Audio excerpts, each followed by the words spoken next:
ahora tenemos al profesor Ignacio Otero.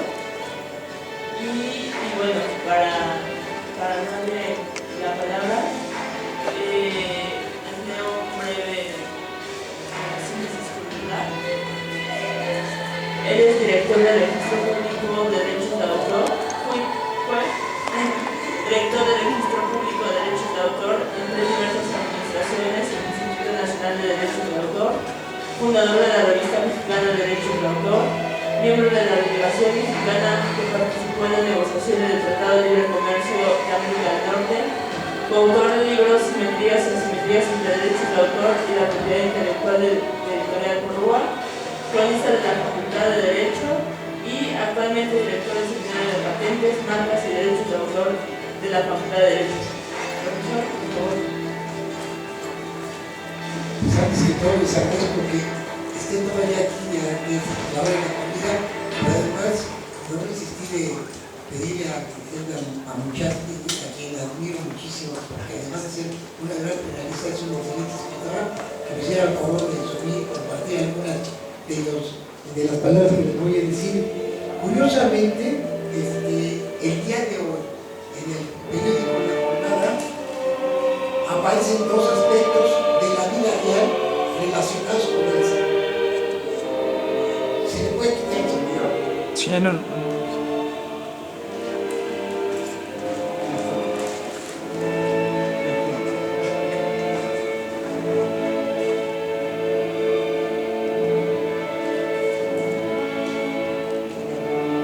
Bueno, una es en relación con un film que se estuvo pasando en México, después se interrumpió, tras de 3 años de litigio documental, presunto culpable regresa a las pantallas. Después acusaron a los creadores del guión y le estaban solicitando una indemnización de más de 60 millones.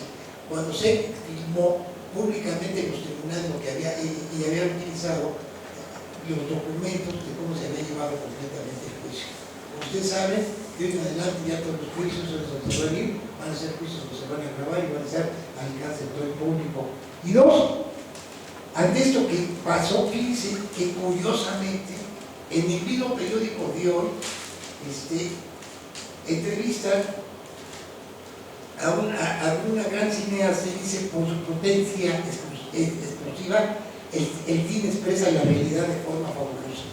Y ella se sostiene en el sentido de que el cine da más que una novela, porque la gente, había momentos que yo volví al público, estaba verdaderamente sorprendido. Claro, cuando uno lee escenas de algo, digamos, crimen y castigo, que lo tiene uno así, en qué momento lo va a atrapar el inspector de la novela de Dostoyevsky, al que mató a la prestamista, nos damos cuenta de que es muy difícil decir con palabras lo que la angustia y el terror que tienen los seres humanos.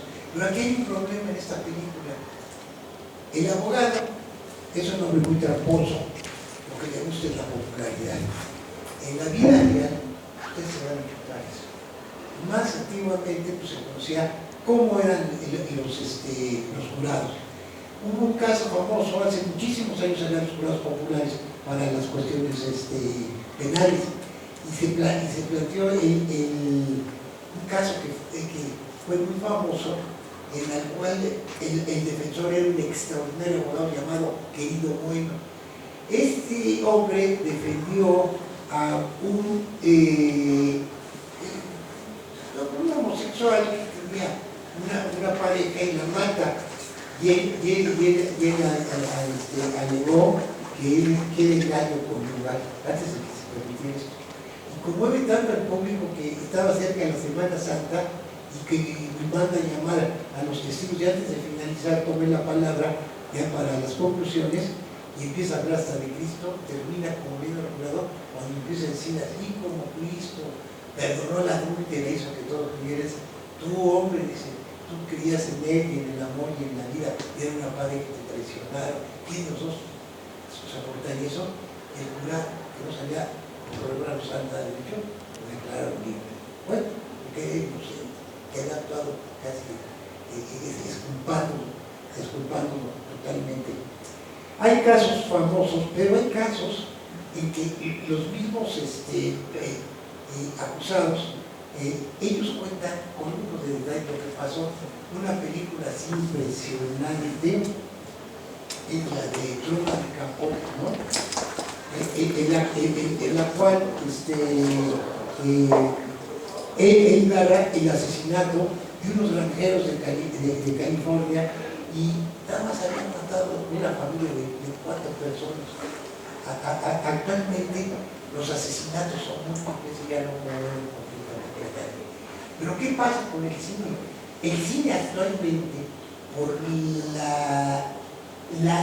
ustedes que la realidad supera a la imaginación. Uno nunca sabe, por más casos que ustedes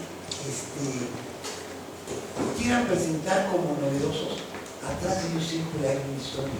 Ese hombre que tuvo una familia casi encadenada en su casa, relación no las dejaba, el castigo de la pobreza, que no dejaba que salieran, etc. Pero en todas partes del mundo se da, porque también vimos el asunto que pasó, me parece que en Suecia, se da en todas partes del mundo.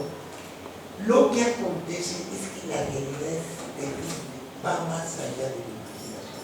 Eso siempre se ha dicho, y lo han dicho los filósofos, y lo han dicho los novelistas. Y en el caso que estamos viendo, muchos abogados, a mí yo me acuerdo cuando estaba en la escuela, nos decían, ustedes defenderían a un asesino, a un violador y todo. Y yo, básicamente, yo decía, yo no lo puedo hablar. No, ustedes tienen el deber de defenderlo, usar los mejores métodos para que salga adelante el asunto. Y lo que nos decían mis antiguos maestros, los cuales los repudio, porque verdaderamente no se puede defender sobre su conciencia. A mí alguna vez me llegaron a ofrecer algunas cuestiones así, y yo lo rechacé. O sea, en primer lugar, no era yo feminista. En segundo lugar, defender a gente que uno está convencido de que hirieron, que hicieron daño. Y hace muchos años me acuerdo que mi tesis se comprobó, porque antiguamente, si estoy hablando con mi hija, a mucha gente, había los peleos entre el violador y la violadora. Iban ustedes, decían, ¿cómo puede haber abogados así? El tipo violador, me tocó un caso, que era tipo 5, enfermo, terrible. Y la niña estaba llorando y cuando le dijo, no fue violación. A ti te gustaba, porque tú me decías que te volviera aquí, que te hiciera así, que te gustaba. Y la niña lloró, ya ponía así. Entonces el tipo dice, y cuando salga, te voy a buscar. Y donde te encuentres te voy a hacer. Si es claro. Entonces uno salía con ganas de convivencia. Todavía el abogado me decía, ¿qué maestro? Te lo voy a invitar a la mano. Qué bien. Hay de todo. Pero en este caso, al que le toman el peso, los abogados se sienten que son simplemente inteligentes en estos casos, los seres humanos. Hace unas semanas estuve yo era penalista, y después empecé a platicar con él, y dije, tus asuntos cómo son. Y me dijo una frase que me conmovió, no sé si ya se lo dije, que se llama Chartegui, que dice, yo defiendo a narcos, yo defiendo a violadores, yo defiendo a asesinos. Todos mis clientes son para mí inocentes mientras me paguen.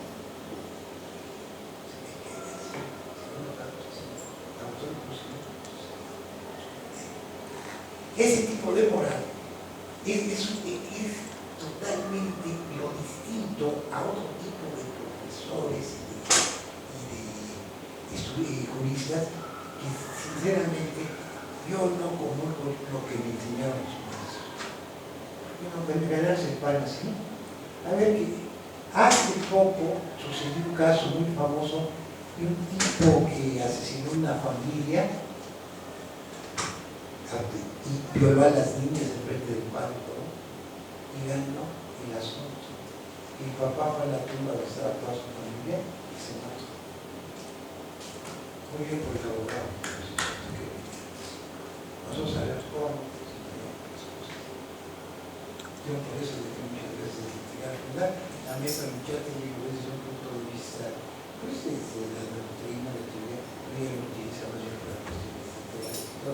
sí me gustaría mucho pues, escuchar, para no entretenerlos más, la opinión de la maestra Amucharte, que es una de las mejores maestras y más éticas que yo conozco de la Facultad de Derecho.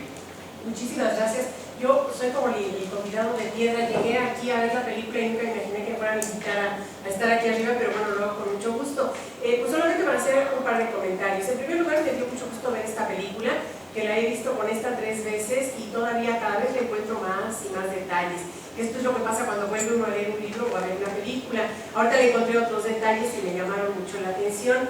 Al maestro Otero lo quiero mucho, lo aprecio muchísimo, es una de las personas más brillantes y un intelectual maravilloso, nada más que él no es arrogante ni soberbio, entonces no pregona todo lo que es y lo que hace. Pero si ustedes nada más se asoman a la página del Cronista y se asoman a ver todo lo que ha escrito, incluyendo su más reciente libro que es sobre la colonia Condesa y que es una delicia, sabrán de quién estamos hablando.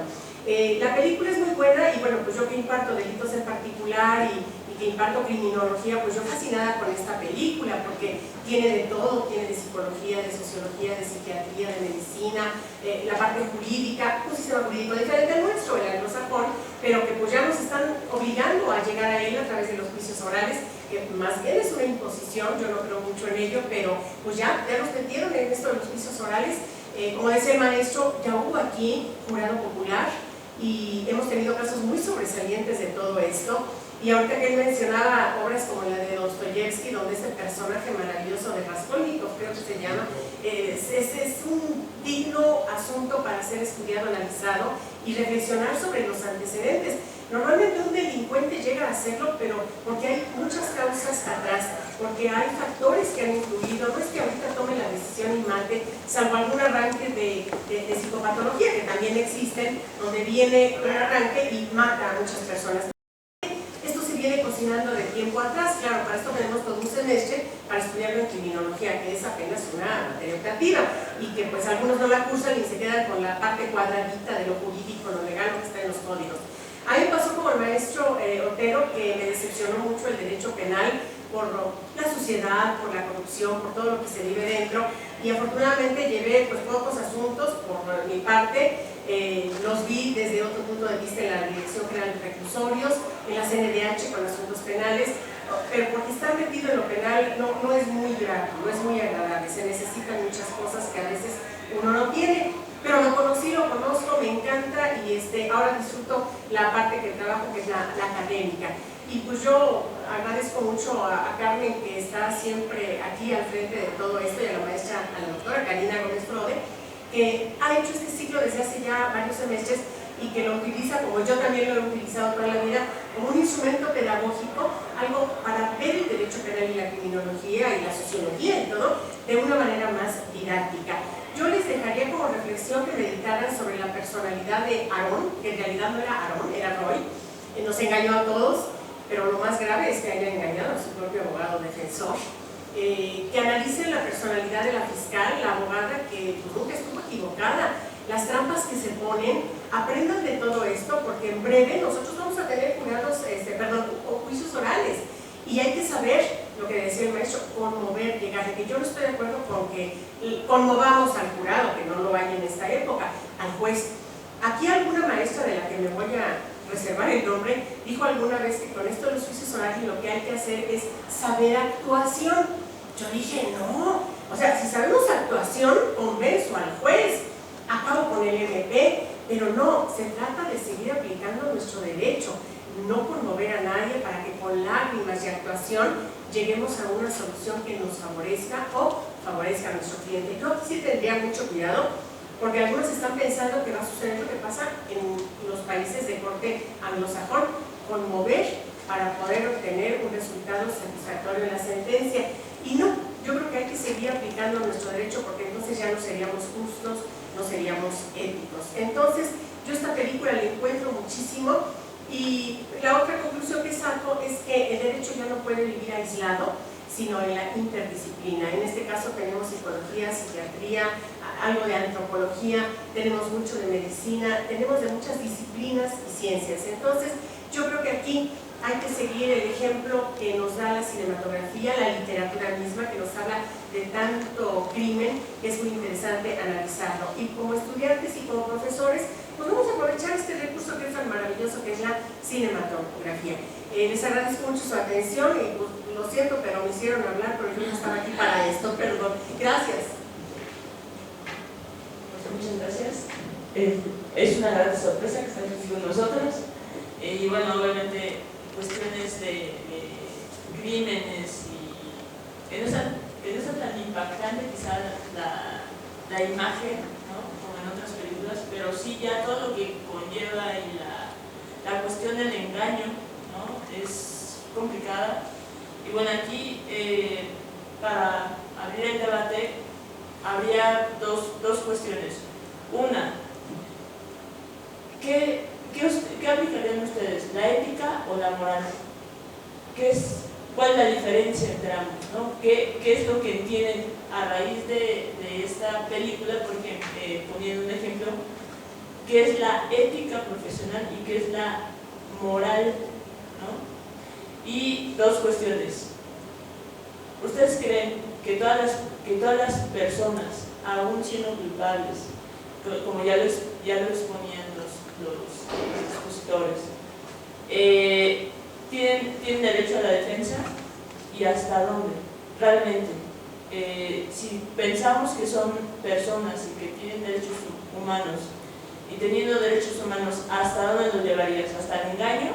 ¿O hasta proteger dentro de su culpabilidad sus propios derechos humanos? Yo creo que esas son las cuestiones que yo rescato de ambos expositores, que son la controversia y que al final de nuestra carrera no siempre está tan claro, y aún menos cuando nos enfrentamos a un sistema judicial tan corrupto, tan complicado en ocasiones y tan cuadrado, ¿no? O sea, porque aún los abogados de otras generaciones, ¿no? Quizá no las nuestras, sino ya las generaciones que nos están enseñando el derecho, son totalmente cuadrados y no se abren a otras disciplinas, ni siquiera en la propia currícula, ¿no? O sea, todo lo que es filosofía, sociología, economía, que nos enseñan dentro de nuestros programas, muchos los consideran como relleno,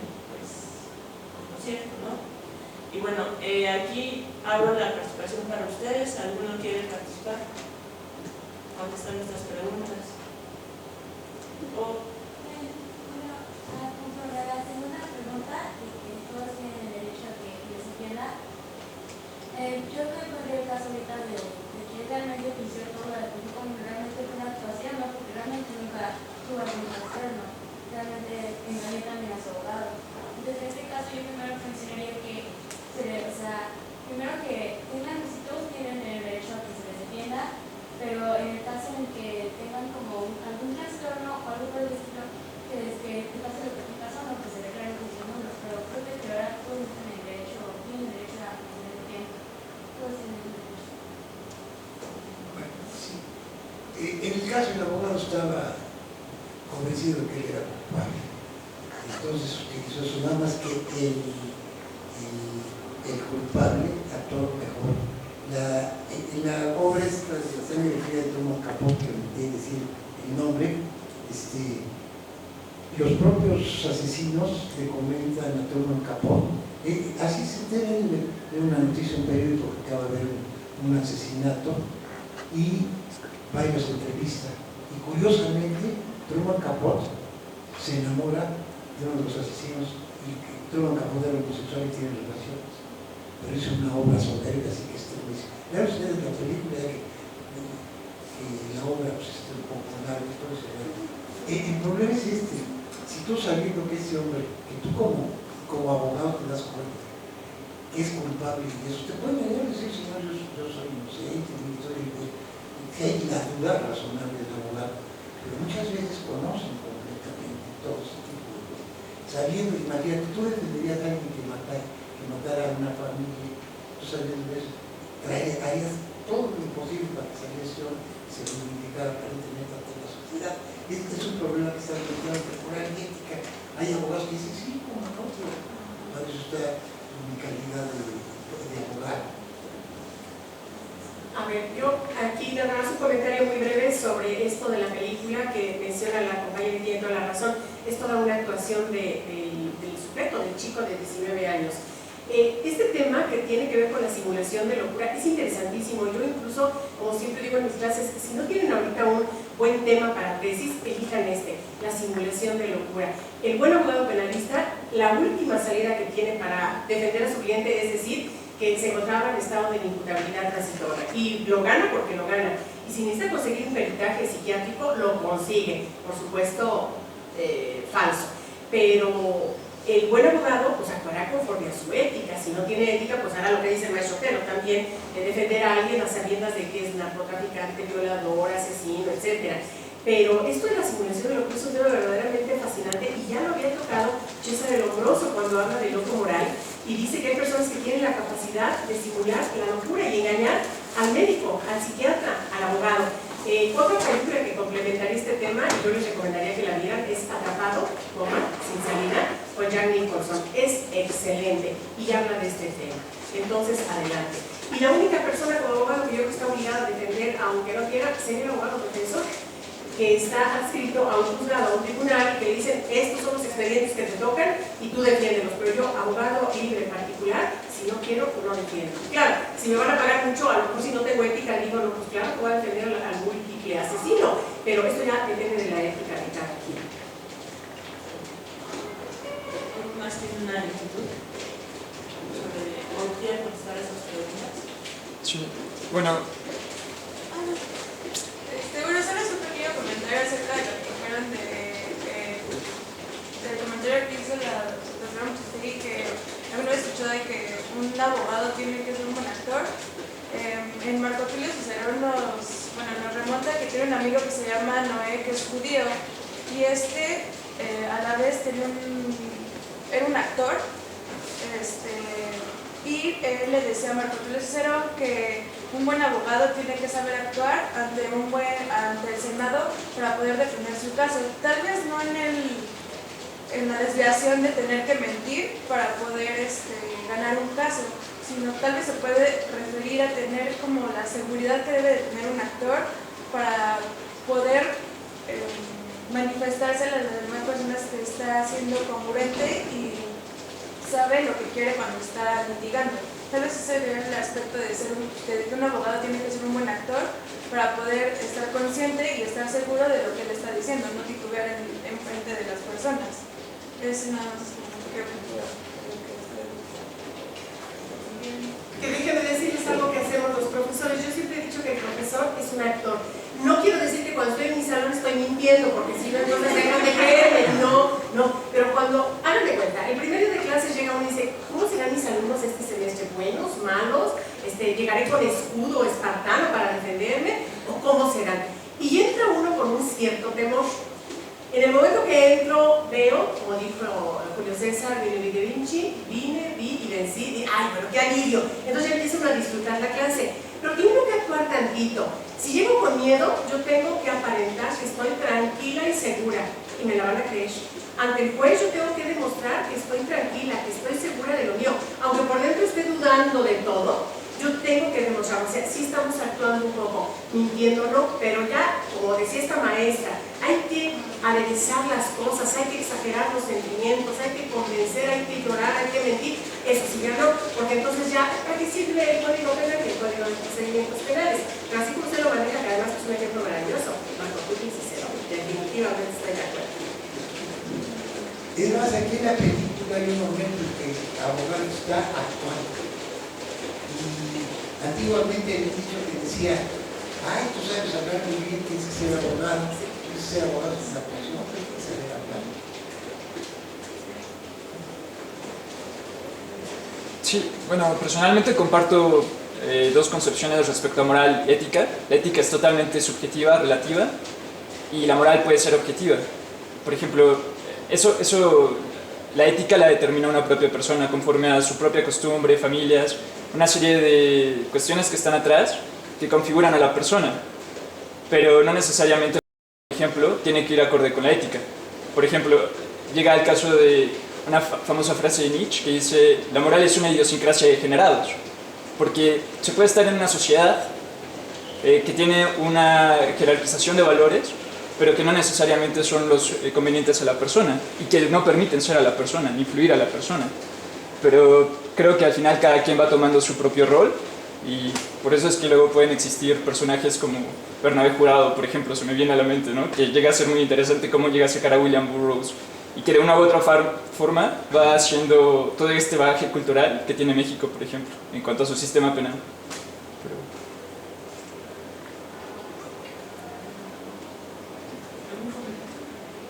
Sí, yo estoy totalmente de acuerdo, pero fíjense ustedes que fue curioso, salió una revista y la señora Cassés salió hace poco, Marca de la Risa, de la Justicia Mexicana.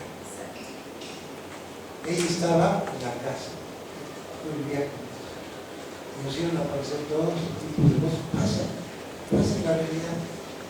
Caro Quintero, que salió de la casa, y que dijo el Procurador General de la República a toda la comunidad jurídica, yo creo que todavía o sea, que los estudios de derecho a los casados mentales, que a él no le habían avisado, persona de esta envergadura, ¿no? Que se le había otorgado un recurso, que por eso no se funciona a tiempo. ¿A quién quiere engañar? O si no dejamos aquí a chuchitos de esos porque se robó unas pepitas, una computadora. Yo creo que la realidad es todavía más fuerte que la misma imaginación. Bueno, pues yo para concluir, nada más les quiero agradecer que estén viniendo y ojalá que sigan viniendo, porque este esfuerzo que hace la doctora Karina, Carmen y todo su equipo es muy interesante, y yo creo que estamos, cuando no venimos, desperdiciando algo que nos da de verdad esta facultad a través de la doctora Karina, que ha tenido la magnífica idea de llevar el derecho a la cinematografía y la cinematografía al derecho. Así que llévense de tarea esta y muchas otras películas, donde van a encontrar muchísimas cosas muy interesantes. Muchas gracias. Nada más para terminar, miren, es tan importante el derecho, la cinematografía, que, por cierto, antier me invitaron a dar clase de los estudios que conozco de los directores de cine, pero no de cine, digo, no de actuación ni de nada, sino sobre derechos de otros referidos a la cinematografía. Ya después verán que los abogados muchas veces en las películas no nos entendíamos nunca. Hasta 1947 consideraron que era un arte independiente, antes creía que era una continuación de la fotografía de una obra dramática. Muchas gracias.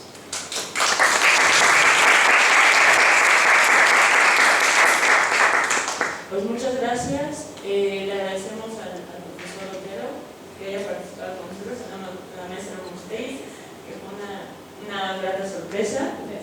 Y bueno, y a ustedes los invitamos para el próximo jueves. Vamos a tratar un tema que no se había tratado en estos tres años que llevamos de debate, que es las personas mayores, ¿no? Es sumamente interesante que, sobre todo ya viendo nosotros como jóvenes hacia la problemática de ya llegar a la mayoría de edad,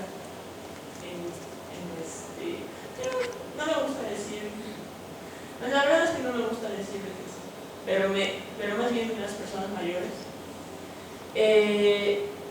con la película Amor, ¿no? Los invitamos a reflexionar. Va a ser sumamente interesante. Va a estar la maestra María Elodia con nosotros compartiendo sus reflexiones sobre esta película. Y bueno, pues traigan preparados preguntas, ¿no? Sobre todo las cuestiones y sobre todo la catarsis que podemos hacer, ¿no? Porque esto de homicidios, de abogados, de cuestiones de política, guerra, todo el mundo y a cada rato estamos hablando, pero ya de cuestiones ya mucho más cercanas a nosotros, digo, no porque no sean cercanos esto, pero tan cercanas porque podemos tenerlos en la casa, podemos tener abuelos, podemos tener tíos, etcétera, no se había tratado. Entonces vamos a hacer una dinámica mucho más, ¿cómo diríamos? Mucho más personal y un poquito menos académica, para ver qué pensamos sobre las personas mayores. Y pues bueno, quisiera que le diéramos un aplauso a la maestra Karina Gómez Code, porque en ninguna universidad se ha impulsado tanto el estudio del derecho a través del cine, que ustedes ven es